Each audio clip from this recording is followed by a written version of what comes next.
Greetings. So, client said they keep losing brake fluid and they have very little braking. And I asked, how aggressive is this brake loss? They say it's pretty aggressive. So right now you can see we're below minimum, right? It's a pretty easy diagnosis. So first thing I want to do, right, because I know this is aggressive, this is an aggressive leak, I'm going to see it. So I'm going to follow the lines, right? So I follow the lines, all the lines that go out. See, they go down here. Here's one. Here's the other one. Just follow it. They go back here, up to here, and enter into here, and then this one goes, this spirals down to the passenger side America right here. That one, that's a whole lot of spirals of it. And go over here. There's another one right here. This brake line here. So this comes back to here and spirals down. This right here, just a spiral of brake line. Okay. So the next thing you want to do is check the lines underneath the vehicle, right? So you go underneath and you look like this. Look across. I'm sorry, look here first. Come on, you can do it. There you go. So you're looking for anything wet. Do you see anything wet? The answer is no. There's nothing wet here. There's nothing wet over there. All right. Okay, good. We're doing good so far. So then we follow the brake lines. So the brake line happens to... So this is the passenger side there. And they continue. So these right here. They continue along the truck. All along. You just keep following them. This is how you diagnose it. Okay, I see nothing. The lines are great. The truck has not rusted to death. So we're doing good. So now we're behind the truck in the rear. This is the passenger side America. Again, you'll look for anything wet. It's bone dry. Okay, we're doing good. Follow the brake line. Nothing's compromised. The lines are not leaking anywhere. So keep going, keep going, keep going. Look over here. It's bone dry also, right? So that means we have no issues with the brake lines or anything local on the brake itself. So I didn't have to take the tire off, right? Because this leak is so aggressive that if it was leaking from the drum, if I don't know if this has a drum or not, I'm not sure. I think it does from the way the rotors look. You would see it. It would have ended up at the bottom down there. That's how aggressive this leak is. So if you have an aggressive leak, you don't even take the tires off to diagnose this because you'll see it.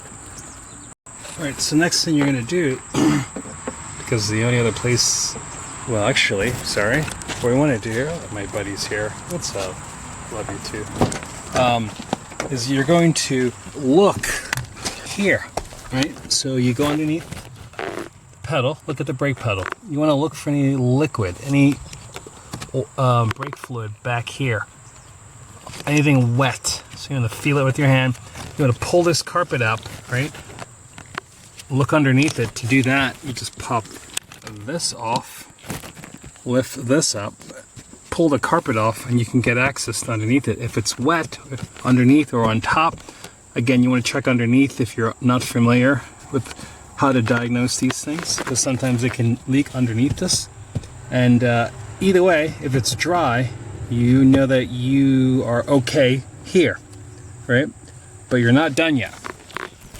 All right, so now, right, you're going to go like this. You're gonna take this brake booster hose right here.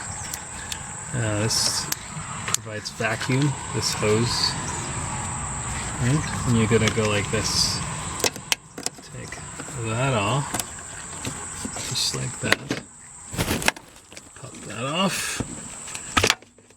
Okay, well, that came out with that. That's totally fine. This is a check valve, so this only works one way. So if you suck on it and it closes, and you can't actually, yeah, it pushes that way, right? So if it's pushing that way, I think, right, air going that way or that way, I don't remember. Either way, that's how you know if this is functional or not, right? So then you have this access hole right here to inside of this brake drum, right? So then you go like this.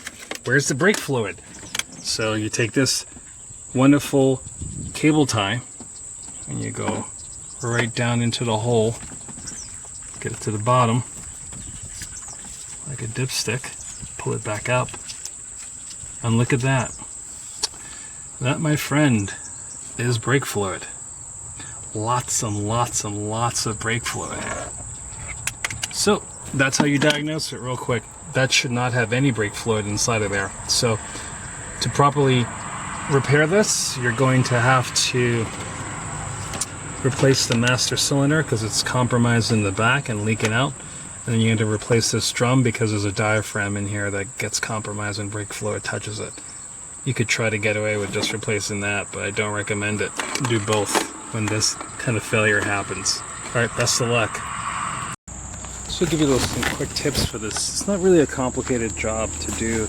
You see these 4 studs, you just unscrew them from inside the car. Very uncomfortable. That one's going to be the hardest one to get at.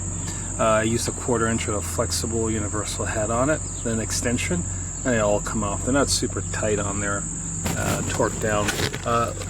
Leave this attached, the reservoir. Don't bother trying to pull it off. Just take it off from here. Once you disconnect it, those 2 lines right there, those are going to need a, what do you call it, line wrench, 10 millimeters line wrench.